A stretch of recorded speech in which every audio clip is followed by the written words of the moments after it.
The storm came early that evening. Rain drummed on glass, wind twisting through palm trees outside Serenity Heights Hotel, the city's crown jewel of luxury and calm. Inside, the marble lobby shimmered under soft light, all white and gold and perfect silence. The kind of silence that said money lives here. The revolving doors spun once, and a woman stepped through. She was alone, carrying one suitcase, rainwater beading off her jacket. Her hair was tied back, no makeup, travel-worn clothes. To the front desk, she looked like anyone else who'd wandered in from the storm. And maybe that was the problem. Diane, the front desk manager, spotted her first. Without a word, Diane exchanged a quick glance with her concierge, Ethan, a tall, crisp man with the kind of smile that only moved from the teeth down. The woman set her bag beside her, calm, composed. "Good evening," she said softly. "I have a reservation." Diane didn't smile back. She leaned forward just slightly, her voice honeyed but stiff. "I think you might be mistaken, ma'am. This is a members-only property. Guests typically have a concierge handle bookings." Her tone made typically sound like people like you. The woman's eyes flicked to the gold logo behind the desk, Serenity Heights. "I'm certain I'm in the right place," she said. Diane's lips tightened. "I'm afraid not. We're quite full tonight." She hadn't even checked the system. Rainwater pooled on the tile behind her. A bellboy, Luis, hesitated near the luggage cart. He recognized something about the woman's face. He'd seen it on a training brochure once, or maybe the employee newsletter. But before he could speak, Ethan muttered, "We don't have time for this." The woman smiled faintly. "Perhaps you could check again," she said. Ethan turned to Diane, whispering under his breath, "We should ask security before this gets awkward." She heard that. She just didn't respond. They thought they were protecting luxury. They were actually about to lose it. Behind her, lightning cracked the sky. The woman turned, gazing through the glass at the city lights below the hill. Calm, distant, unbothered by the small cruelty unfolding here. "I'll wait," she said simply. She took a seat in the lobby, unhurried, pulling out her phone. Every gesture radiated patience, control, grace under insult. To Diane and Ethan, that calm confidence read as arrogance. Ethan muttered, "These influencers think they can just walk in and demand VIP service." Diane nodded, loud enough for her to hear.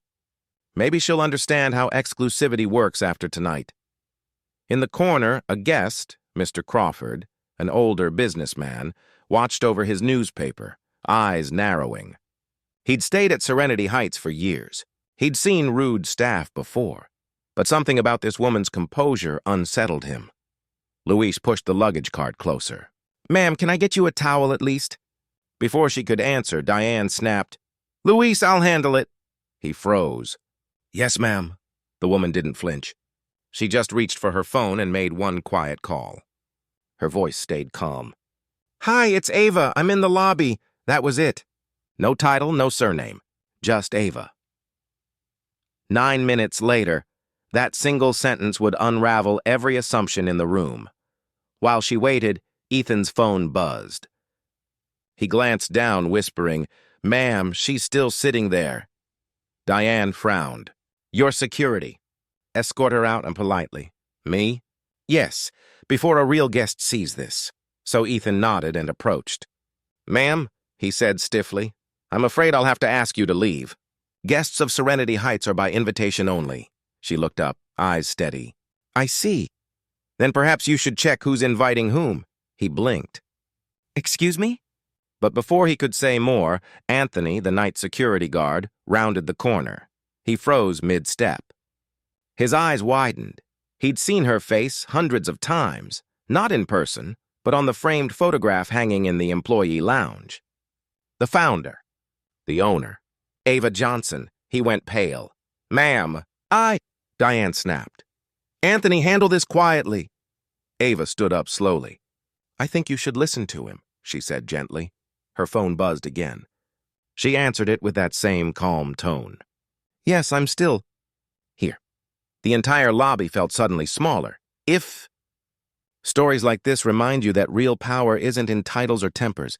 It's In Grace Under Fire, then hit subscribe, Mr. Crawford. Set down his newspaper, intrigued.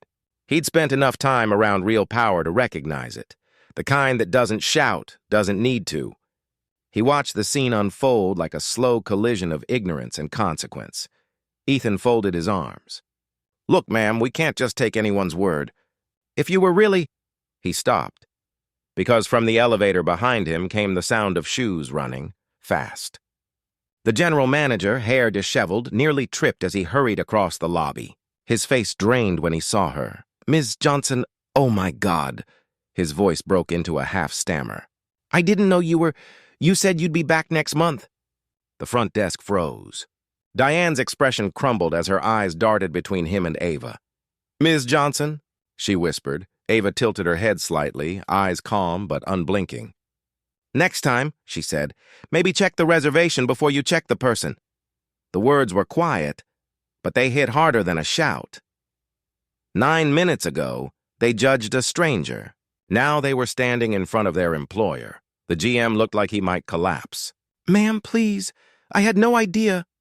Ava held up a hand. No explanations, not here. Not yet, she turned to Anthony, the guard who had recognized her. Thank you for pausing when others didn't. He nodded quickly, still in shock. Then she turned to the others, Diane's posture rigid, Ethan's face flushed crimson. Let's not make a scene, she said. But I think it's time we had a conversation about how guests are treated here. Luis, the bellboy, stood silently near the elevator, clutching his cap, eyes wide with a mix of fear and awe. He had wanted to say something. He hadn't, and now he was watching judgment find its way back home. Ava gestured toward the office corridor. The GM trailed her, the others following like schoolchildren caught cheating on a test. The sound of rain outside masked the heavy silence inside. Once the door closed, her voice changed, still low, but edged with steel. I built this hotel to be a haven, not a hierarchy, yet here we are. She looked directly at Diane. You never even opened the system. Diane swallowed. Miss Johnson, I just thought... You thought you knew who belonged, Ava said softly. That's all anyone needs to know about what went wrong. Her words landed with surgical precision. Ethan shifted uncomfortably. Ma'am, we were only following policy. Whose policy? She asked. The one that lets arrogance masquerade as professionalism? The room stayed silent. She wasn't just confronting them. She was confronting the culture she'd accidentally created. Back in the lobby, Mr. Crawford sat motionless, staring toward the corridor where they'd vanished. Luis whispered to him, Sir, I think she's the owner. Crawford nodded slowly. I think they're all about to learn what real hospitality means. Inside the office, Ava paced once, slowly, before speaking again. This isn't about me, she said. It's about what happens when people start deciding who fits the image of belonging. Her gaze softened, but her words didn't. You've embarrassed not just yourselves, but this entire brand. I won't let prejudice wear my name. Diane's eyes filled with tears. Please, Ms. Johnson, it was a misunderstanding. Intent, Ava said, doesn't erase impact. That line fell like a verdict. Even the air felt heavier after she said it. She stepped out of the office and back into the lobby. Guests had gathered, pretending not to watch. The tension was thick enough to taste. Ava didn't raise her voice, didn't announce anything dramatic. She simply turned to the GM and said, Call HR, effective immediately. All front desk staff are on administrative leave. We'll review conduct records in the morning. The GM nodded, mortified. Diane covered her mouth with both hands, trembling. Ethan stood frozen, eyes on the floor. Ava walked past them toward the exit. As she passed Luis, she paused. You noticed, but you stayed silent. He looked down. I was afraid, she nodded. Next time, be brave. Fear keeps the wrong people in power. Then she was gone, stepping out into the rain that had quieted to a steady whisper. Justice doesn't always roar. Sometimes, it walks out the front door with its head held high. She crossed the parking circle, pulling her coat tighter as thunder rolled far off. A car waited for her at the curb. Before getting in, she glanced back once through the glass lobby doors. Diane was crying. Ethan stood frozen behind the desk. Luis was comforting Anthony, who looked shaken but proud. The balance of power had shifted completely, all because one woman refused to lose her composure. The rain washed the gold Serenity Heights logo until it shimmered like a mirror. And in that reflection, Ava Johnson looked like exactly what she was, the storm they hadn't seen coming. The night after the storm, Serenity Heights stood silent. The rain had moved on, leaving the city washed clean, streets shining like glass under a thin moon. Inside the hotel, the same lobby that had buzzed with arrogance 12 hours earlier was now heavy with quiet remorse. Ava Johnson had returned, not as a guest this time, but as the owner reclaiming her house. She walked through the lobby just after dawn. The air smelled faintly of lavender polish. Every light gleamed. The front desk, once the stage of humiliation, was now manned by a nervous temp brought in overnight. Even the plants looked too still, like they knew what had happened. Ava stopped in the center of the marble floor. It wasn't anger that burned inside her. It was clarity. This place, her dream, had grown a rot she hadn't seen from her corner office. Now it was time to cut it out. She'd built this empire with grace. But to protect it, she'd have to wield justice just as calmly. At 8 sharp, the elevator doors opened to a small army of faces, managers, HR, a handful of staff still in shock. Ava motioned for them to gather in the lobby. No microphones, no cameras, just her voice and their silence. "When I built Serenity Heights," she began, "I wanted it to be more than a hotel. I wanted it to be a promise, that every guest would feel seen no matter who they were or where they came from." She looked at the faces in front of her, polished, fearful, pale. "But last night, I walked into my own promise and was told I didn't belong." Her voice never rose. It didn't need to. It wasn't a mistake. It was a mirror. A reflection of something ugly that grew here while we were busy polishing marble. No one moved. The silence pressed down, thick and deserved. She continued, softer now. "This isn't about revenge. It's about responsibility. Every one of you who stood behind that desk represents more than a paycheck. You represent how this company sees people. Last night, it looked wrong." Her calm didn't come from mercy. It came from the kind of strength that makes truth impossible to ignore. HR stepped forward, trembling with a clipboard. Ava nodded toward them. "Effective immediately, the staff who participated in that incident are terminated for cause. Their names are on record. Their behavior will not follow them unseen. Ethan and Diane weren't there. They had been escorted out hours earlier. But the message wasn't for them anymore. It was for the system that had let people like them thrive." Ava turned to the others. "We're not just rehiring. We're rebuilding. The next generation of this hotel will understand that luxury means dignity. And that includes how we treat the people cleaning the floors, not just the ones sleeping above them." Her words landed differently this time. Not like punishment, but like a blueprint for something better. Anthony, the security guard, stepped forward. "Ma'am, I should have spoken sooner. I saw what was happening, but I froze." Ava gave a small smile. "Fear is human. Silence is a choice. Next time, choose courage." Luis looked up from the corner, voice barely above a whisper. "I recognized you too. I didn't say anything because I didn't want to lose my job." "You kept it," she said simply. "Now use it to help others find their voice." Later that morning, reporters gathered outside. Word had spread. Hotel owner denied service at her own property. It had the perfect mix of shock and satisfaction that headlines loved. But when they called for a comment, Ava said nothing. Instead, she posted a single message to the company's page. "Hospitality means humanity. If you forget one, you lose the other. No hashtags, no press spin, just the truth." Within hours, it was shared by millions. People flooded reviews with praise for her integrity. Former guests wrote stories of small kindnesses they'd seen in her hotels. A staffer paying for a taxi, a doorman helping a lost tourist. The world saw her not as a victim, but as a quiet architect of accountability. The same calm voice that once asked for a room was now echoing through every screen in the country. 2 weeks later, Ava returned again, this time unannounced, as always. The lobby looked brighter somehow. Anthony stood at the door, posture crisp.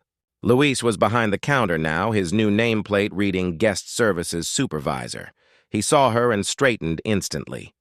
"Welcome home, Ms. Johnson," she smiled. "Good to see you, Luis." Diane and Ethan's replacements, both new hires from local training programs, greeted. Guests with genuine warmth, she walked past them to a framed piece hanging on the far wall, a new plaque she hadn't approved yet. It read, "Dignity checks in before anyone else." She stood there for a long time, reading it twice.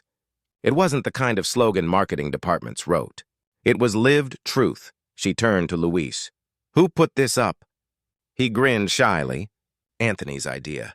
He said it sounded like something you'd say." She nodded. He's right. That afternoon, she held a meeting in the staff lounge, the same room where her portrait hung. For once, everyone sat at the same table. "No hierarchy, no distance," she said. "I don't want employees who fear me. I want people who protect this mission. You don't need to be perfect, just awake."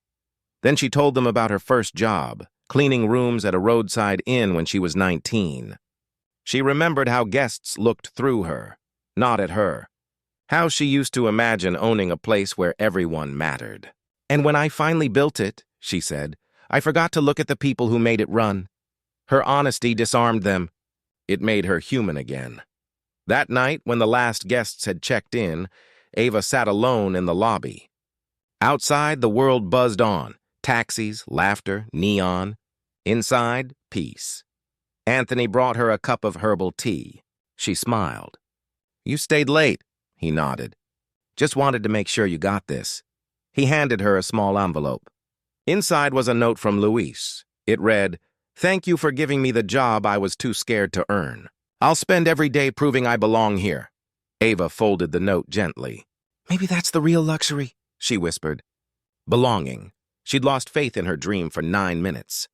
But that was all it took to rebuild it stronger than before. Weeks later, she attended a hospitality conference. A moderator on stage asked her, "Miss Johnson, what do you think defines real leadership?" The crowd waited for a sound bite, something clever and quotable. She thought of that night. The rain, the sneers, the silence. And then the moment when everything flipped, not because she shouted, but because she didn't. Finally, she said, "Real leadership isn't about control. It's about creating a place where people don't have to hide their humanity." The audience went still. Then applause broke out. The long, genuine kind that means people aren't clapping for fame. They're clapping for truth. Back at Serenity Heights, the evening light poured golden across the lobby floor. Guests moved like reflections through glass, unaware that this place had once nearly forgotten its soul. But not anymore. Ava walked through quietly, pausing by the plaque once more. The reflection in the polished brass caught her smile. Steady, earned, peaceful. Then her phone buzzed. It was a message from Diane. A simple text. "I deserved it. Thank you for teaching me anyway." She stared at it, then typed back, "Growth is the only rehiring I believe in." Later that night, she sat by the lobby fireplace, sipping tea, watching guests arrive. No one recognized her as the owner. And that was how she liked it. Anonymity, she'd learned, was the truest test of culture. It reveals how people behave when they think no one important is watching, and this time, they passed that test beautifully. A family walked in, dripping from the rain. The new receptionist rushed out with towels, apologizing, laughing with them. A young man dropped a coin by accident, and Luis bent down first to pick it up, handing it back with a grin. That was the hotel she'd imagined years ago. Alive, humans, equal. Ava leaned back, letting the warmth soak through her. For the first time in months, she didn't feel tired, just proud. She looked up at the night sky through the tall windows, whispering to herself, "Sometimes justice doesn't come loud. It just comes right on time." They tried to deny her a room. Instead, she gave everyone inside a lesson they'd never forget. If stories like this remind you that real power isn't in titles or tempers, it's in grace under fire, then hit subscribe. Every week, we bring you stories of truth, justice, and quiet strength that prove dignity always checks in first.